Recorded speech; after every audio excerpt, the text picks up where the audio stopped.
11:30, cerca de las 11:30 de la mañana, y nosotros aquí seguimos con Ciudad Invisible hasta el mediodía en la radio de la Universidad Nacional del Nordeste.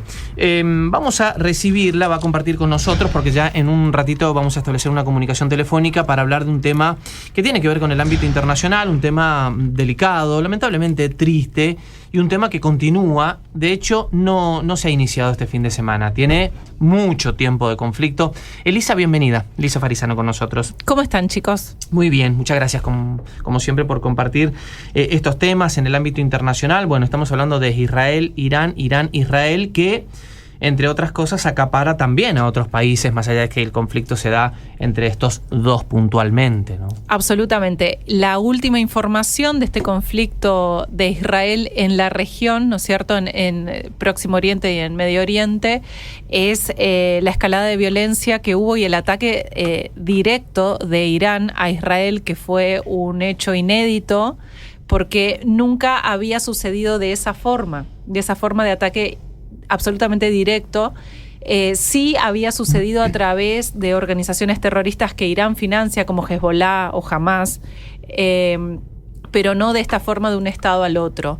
También esto se conoce como una respuesta de lo que pasó el 1 de abril, que fue el ataque de la embajada Damasco, sí, de Irán en Damasco, en Siria, exactamente, que Irán atribuye responsabilidad directa a Israel, y esto es como una contraofensiva.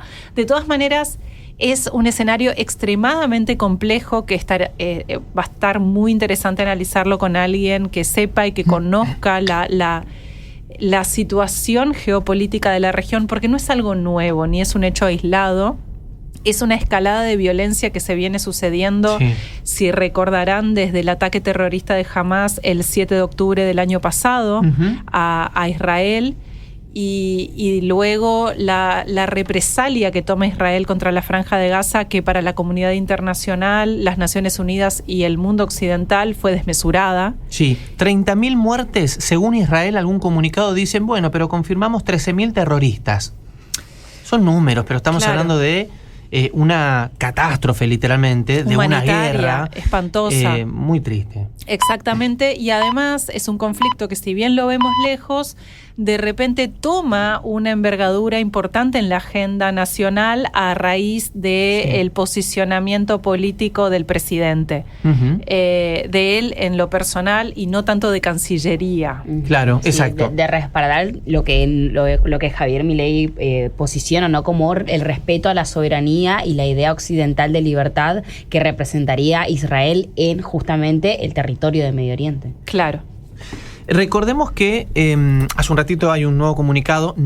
Para hoy estaba pautada una nueva reunión anticrisis, pero se suspendió. No habrá ninguna nueva reunión. Estoy hablando del gobierno nacional, a la cabeza del presidente Javier Milei, pero no se daría, al menos en esta jornada. Algunos ya descartaron que esto sea así. De hecho, hay menos seguridad en sitios específicos que tiene que ver con la Argentina. El cuarto país en cantidad de personas que pertenecen a la comunidad israelí. No es un dato menor Argentina, qué lugar ocupa en todo este conflicto, ¿no? Sí, y además la cantidad de población argentina que ha emigrado a Israel también. Vamos a establecer comunicación con quien es doctor en Relaciones Internacionales, Alberto Uschenreuter. Tiene siempre la amabilidad de atendernos. Bienvenido a la radio de la Universidad Nacional del Nordeste. Elisa, Iriel, Marcelo, los saludamos. ¿Cómo le va, Alberto? Buen día.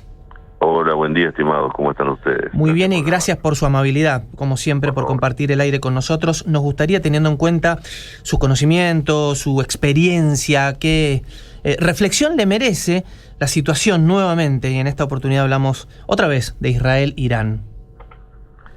Bueno, la situación es, por supuesto, de preocupación mayor, puesto que esta situación tiene lugar en una de las tres placas geopolíticas más sensibles del mundo. ¿Cuáles son las tres placas geopolíticas más sensibles del mundo? Bueno, Europa del Este, Medio Oriente, Golfo Pérsico y la zona del Pacífico Índico. Son sensibles porque allí confluyen una serie de cuestiones relativas con el peso de los actores, los intereses en lisa, las capacidades, los conflictos, la energía, en fin.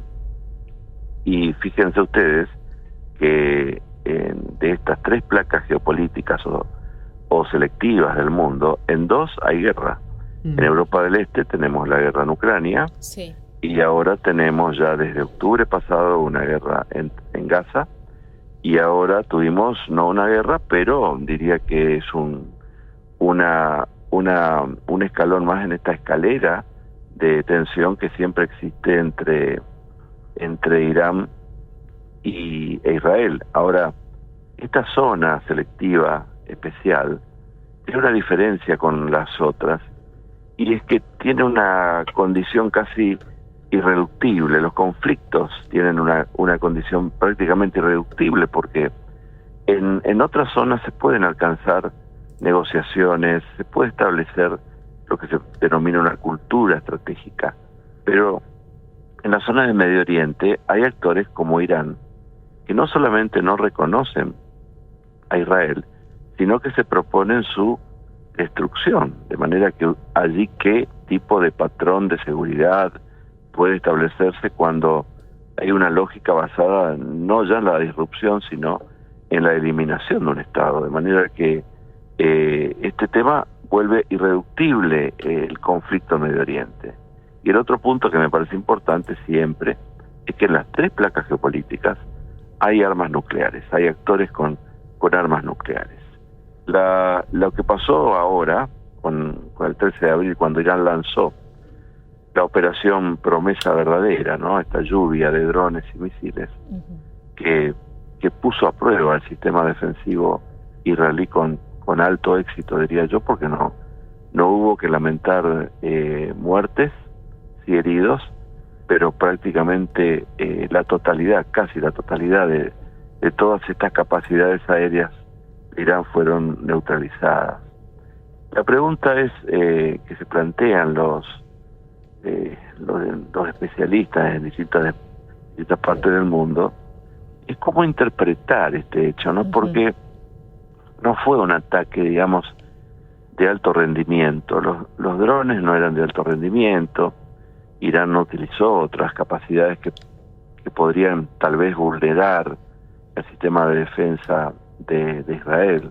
De manera que la pregunta aquí es ¿cómo se interpreta este hecho?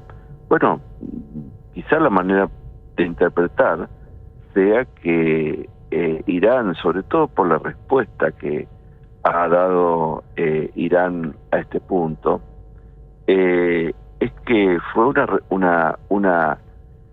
un contragolpe a lo que viene sucediendo desde hace un tiempo ya en la región, particularmente hace poco en la sede consular de Irán en Siria, ¿no? Donde hubo un ataque o un asesinato selectivo por parte de Israel de dos altos miembros del servicio Quds, ¿no es cierto?, de Irán. El servicio Quds es aquel que realiza operaciones en el exterior, y después también murieron varios miembros de la Guardia Republicana de la Revolución de Irán, de manera que la interpretación es que Irán habría respondido mostrando un poco que hay una línea roja que no está dispuesto a tolerar que se traspase y que va a haber respuesta.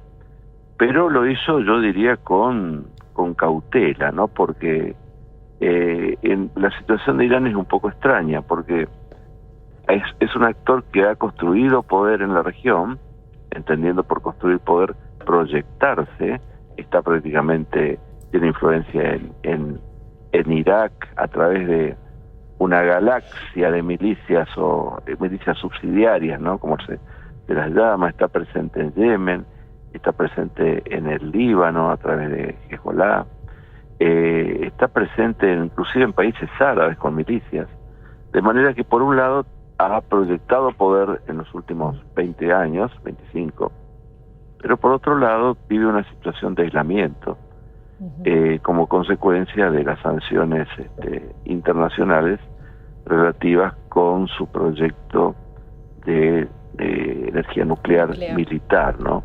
De manera que, por un lado, busca dar alguna respuesta a Israel en relación con tratar de poner un límite a las campañas de asesinatos selectivos de Israel, pero por otro lado lo hace con cautela porque no solamente está aislado, sino que Israel, más sus aliados principales como Estados Unidos y Reino Unido, tienen una capacidad convencional y nuclear totalmente superior a Irán, ¿no? De manera que tiene que ser sigiloso, cauteloso Teherán en este tema.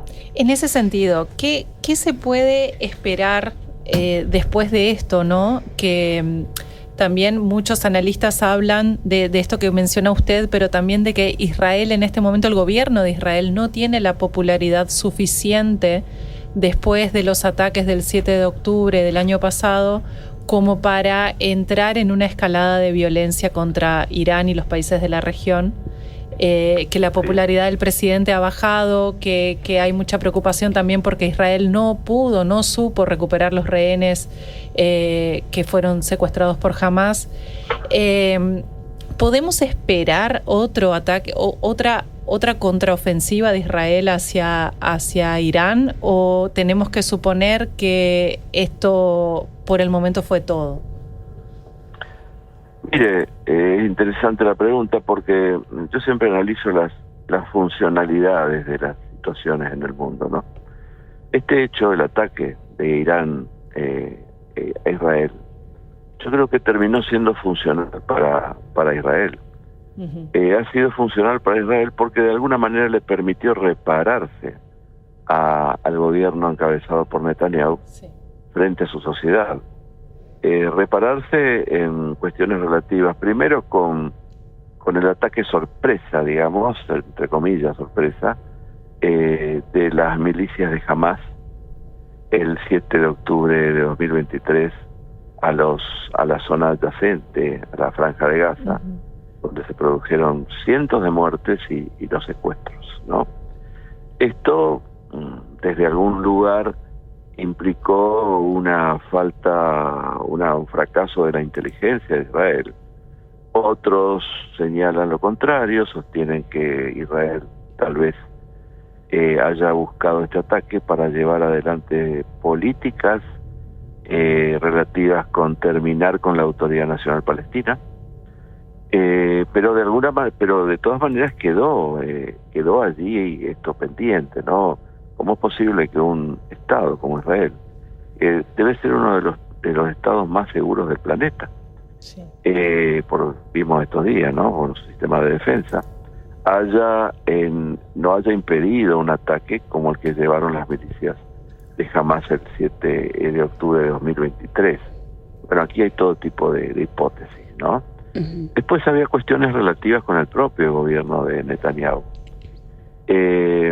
Pero con esto que ocurrió ahora, neutralizando Israel prácticamente todos los ataques realizados por parte de Irán, de alguna manera Israel se reparó frente a este déficit de defensa que creó el ataque del 7 de octubre, y por ello digo que le fue funcional, ¿no? Uh-huh. Netanyahu, el gobierno, demostró que Israel está preparado para afrontar una agresión mayor que la que pueden ser ataques de milicias subsidiarias de Irán en la región, y lo hizo con sumo éxito, ¿no? Uh-huh. De manera que creo que en este sentido fue funcional. Si la cuestión va a seguir, bueno, posiblemente Israel continúe tratando de afectar el poder de Irán, entendiendo por el poder de Irán altos mandos, generales de la Guardia Republicana, del grupo Quds, que es muy poderoso en el exterior. Pero yo me haría más bien la pregunta por el lado de Irán, no tanto de Israel, porque Israel tiene aparte una especie de contención estratégica, que son los Estados Unidos. Los Estados Unidos también le marcan un poco que no digo que le dice qué hacer, pero sugiere estrategias cuando ocurren estas situaciones. Ustedes deben recordar que cuando se produjo la guerra del Golfo, en los lejanos años 90, Irak lanzó misiles a Israel, y sin embargo Israel no contestó, ¿no es cierto? Y no contestó porque allí operó la contención de los Estados Unidos. Ahora está pasando un poco lo mismo, pero la pregunta que yo me haría es si hay algún cambio de estrategia en Teherán en relación con su enemigo, ¿no? Israel. Puesto que hasta el momento, este es el primer ataque de Irán a Israel. El primero, de manera directa. La pregunta, antes Irán, hasta el momento, Irán siempre operó a través de sus milicias subsidiarias, ¿no? A través de Hezbollah en el Líbano, como está ocurriendo desde hace meses, con ataques que realiza desde el Líbano al norte de Israel y contesta Israel, también con ataques de otras milicias, porque, repito, en Medio Oriente hay una galaxia de milicias subsidiarias de Irán. Están en Irak particularmente, porque Irak pasó a ser un coto de influencia de Teherán. La pregunta es si Irán va a seguir sosteniendo esta estrategia indirecta de atacar Israel a través de terceros agentes o milicias, o va a empezar a hacerlo directamente, es decir, o va a llevar adelante una estrategia mixta, va a empezar a realizar ataques indirectos como lo seguía haciendo, continuar, pero va a empezar a sumar ese tipo de ataques. Bueno, si va a pasar esto, yo creo que la respuesta de Israel se va a hacer sentir en algún momento, pero repito, no creo que Teherán vaya por ahora más allá de esto. Creo que esto respondió a a lo que pasó en Siria y a un intento. Alberto, ¿nos escucha? A ver si recuperamos la comunicación. Alberto, ¿nos escucha? No, se cortó la comunicación. Abordando este conflicto entre Israel e Irán. No está, ¿no? ¿Lo perdimos? Perdimos la comunicación. Sí, bueno, un poco de unas cuestiones, ¿no?, que estaba abordando también el especialista era la cuestión con Estados Unidos, ¿no? Un poco estábamos pensando y tratando de comprender qué sucede a la interna del Medio Oriente, pero también cuál es la reacción de Occidente. Y un dato importante que tenía que ver con algo que estábamos comentando era que no tiene Israel el mismo respaldo para esa contraofensiva contra Siria de lo que tuvo hace algunos meses cuando empezó, ¿no?, esta respuesta ante los ataques terroristas de Hamas. Incluso en palabras del propio secretario de Estado de Estados Unidos, Anthony Blinken, nosotros sí estuvimos involucrados en la calidad de la defensa de Israel este fin de semana, pero no queremos una escalada de conflictividades. Absolutamente. Además hay que recordar, Joe Biden está siendo muy mesurado respecto a la cuestión de Medio Oriente. Por su propia campaña. No está tampoco en una posición de poder jugarse su propia reelección y el futuro político de Estados Unidos, porque está también en campaña electoral y claramente en este momento no hay un ánimo de respaldo en más conflictos en Medio Oriente, ¿no? Exactamente. Bueno, vamos a ver si podemos recuperarlo. Disculpas, ¿Alberto nos escucha? Retomamos la comunicación. Se perdió la comunicación, como se dice. Sí, exactamente. Bueno, simplemente escuchando atentamente su análisis y su reflexión, estratégicamente, no solamente Israel, Irán, sino las posiciones también de, por ejemplo, Estados Unidos en todo este contexto, todo indica que hay cautela, mesura y estratégicamente, ¿no?, considerando la situación y que no escale, que no pase, como se dice generalmente, a mayores también este conflicto. Sí, no sé hasta dónde se escuchó, pues yo terminé hablando de la pregunta es si Irán no va a combinar su estrategia indirecta. Sí, ahí estábamos. Bueno, la posición de Estados Unidos ha cambiado un poco, o sea, el compromiso de Estados Unidos con sus aliados en el mundo continúa, pero lo que están tratando de hacer en Estados Unidos es no involucrarse con hombres militarmente, ¿no? Claro. Porque la historia ha sido bastante impiadosa con los soldados norteamericanos en distintas partes del mundo, de manera que la estrategia de Estados Unidos actualmente busca lograr influencia, pero sin comprometerse físicamente en los conflictos, ¿no? De manera que peso de Estados Unidos allí en la región, yo creo que pasa por tratar de mantener una contención vigilante, diría yo, de Irán, y va a aprovechar también la situación, sin duda, Washington, para tratar de reforzar el aislamiento de Irán. Yo creo que es esto lo que va a pasar, y esto de alguna manera también marca los límites para el régimen de Teherán, ¿no es cierto?, que está muy aislado. Irán es un país muy rico realmente, es una potencia gasífera de las más grandes del mundo, pero pesan sobre Irán sanciones, particularmente por su programa nuclear, en el que Irán ha avanzado bastante. Este dato me interesa subrayar, ha avanzado bastante con su programa. Este otro dato que seguramente se va a unir con el ataque reciente para que Estados Unidos busque aumentar las sanciones y por lo tanto el aislamiento de Irán. Pero en la región siempre Israel tiene el dispositivo de la seguridad absoluta, que es el arma nuclear. Es el único país de la región que tiene este dispositivo nuclear. De manera que, llegado el caso, es decir, si Teherán fuera más allá de las líneas rojas, bueno, yo diría que esta posibilidad siempre podría estar presente, ¿no? Uh-huh. Alberto, saliendo un poco, seguimos en el conflicto del que estamos hablando, pero saliendo un poco de lo que es esa región, y pensar también la posición inédita de la Argentina respecto al conflicto, ¿no? Que siempre como América Latina en general se ha mantenido neutral ante este tipo de escaladas de Medio Oriente, y de repente tenemos un posicionamiento muy contundente respecto a lo que está sucediendo a favor de Israel. ¿Cómo nos puede afectar políticamente y en materia de seguridad también, e incluso comercial, este posicionamiento de Argentina frente al conflicto de Israel? Bueno, un poco la historia se vuelve a repetir, ¿no es cierto?, acá con líneas de política exterior que buscan reencauzar la política exterior en la tradición o constante de la política exterior argentina, que ha sido Occidente, ¿no? Argentina está en Occidente y por más que el mundo haya cambiado, busca con esta nueva política exterior mantener una alineación más categórica, ¿no?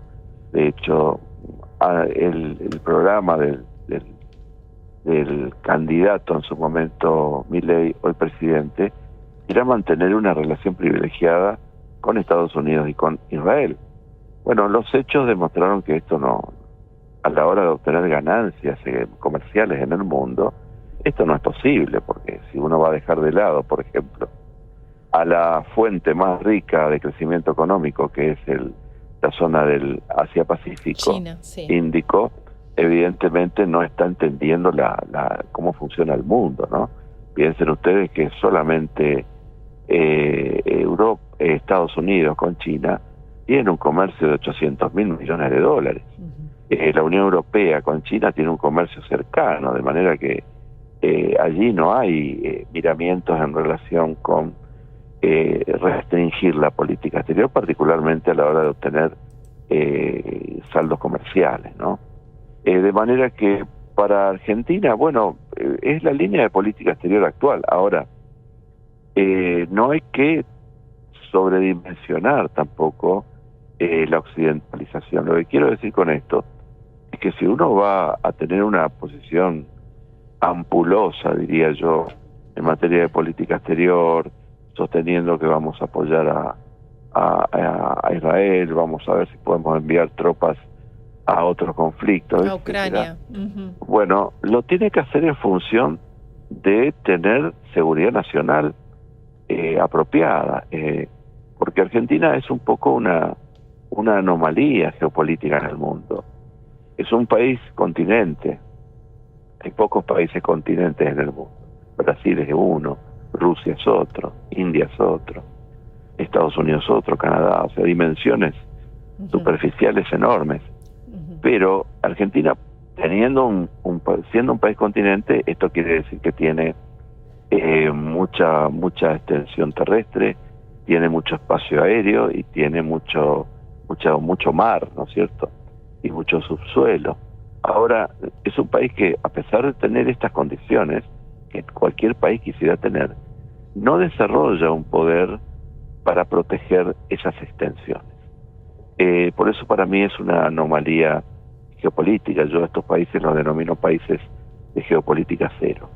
Por lo tanto, si uno va a tener una proyección de política exterior más allá del tamaño de su poder nacional, tiene que repensar esta proyección, porque los compromisos de este tipo pueden traer consecuencias, y uno tiene que estar a la altura de esa proyección de política exterior, y Argentina no lo está. Es un país que, diría, tiene una limitada política exterior, porque si uno no tiene ordenado interiormente el país, difícilmente va a tener una proyección exterior.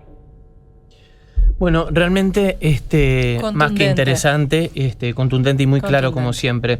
Alberto, gracias por el tiempo, muy amable. Bueno, que tengan un buen día, hasta pronto. Igualmente. Muchas gracias, hasta que luego. siga muy bien. Alberto Uchten-Reuter es doctor en Relaciones Internacionales.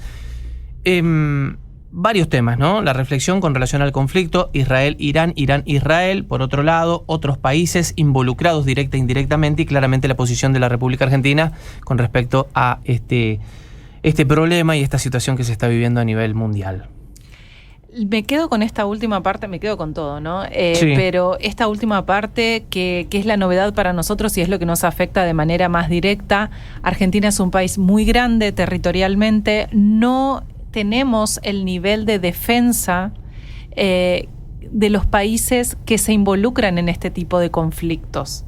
Esa es la conclusión. Entonces, Por eso a priori se me viene no involucrarse, porque no tengo claro, con qué en un punto, ¿no? Exacto. Por un lado, la cuestión comercial de la que hablaba, nuestras balanzas comerciales, nuestras exportaciones y demás, no están relacionadas con este lugar del mundo, sino van más por China, por Asia, ¿sí? Es ahí de donde Argentina obtiene su comercio internacional. Entonces, también involucrarse políticamente con este conflicto no tiene ningún tipo de impacto económico positivo para nosotros. Eso por un lado. Y por el otro lado, desde el punto de vista militar y de defensa, exponerse a un conflicto de estas magnitudes significa que, hay posibilidades de que nos vulneren la seguridad de alguna forma porque no estamos preparados para afrontarlo. Entonces, es complicado y sería interesante de todas maneras saber, porque nosotros nos manejamos mucho en información de qué es lo que está pasando, el posicionamiento de Argentina a través del vocero y la figura del presidente. Pero hay una Cancillería, hay un Ministerio de Relaciones Exteriores que es quien maneja este tipo de vínculos, que sería interesante que salga de ahí la postura oficial, porque Cancillería está teniendo un posicionamiento y unos mensajes muchísimo más moderados que los que salen de la vocería. Uh-huh. Entonces también ver un poco cuál es el posicionamiento oficial del país, y me faltó preguntarle a Alberto, pero es un tema que es interesante para seguirlo. ¿Argentina se puede involucrar en este tipo de conflictos internacionales? Léase mandar tropas que no sé de dónde saldrían, claro, a Ucrania, o involucrarse en el conflicto de Israel sin pasar por el Congreso, sin que haya una decisión del país a nivel, en su conjunto, que haya consenso político respecto de algo que nos impactaría tan profundamente. Sí, además también pensaba en, eso se está viendo, ¿no? El impacto de la opinión pública de involucrarse justo a días. También de la Cámara Federal de Casación confirmara que los atentados que tuvo Argentina en la década de los 90 estuvieron vinculados justamente con alguna de estas naciones de las que hoy son protagonistas de este conflicto en Medio Oriente, incluso con Hezbollah. Entonces, hay muchas cuestiones que a nivel de justicia interna no están saldadas en nuestro país respecto a estos ataques terroristas. Entonces, pensar en ¿y ahora qué más puede suceder? Nos deja, ¿no?, en esta incógnita. Bueno, un tema que da para hablar y mucho, y lo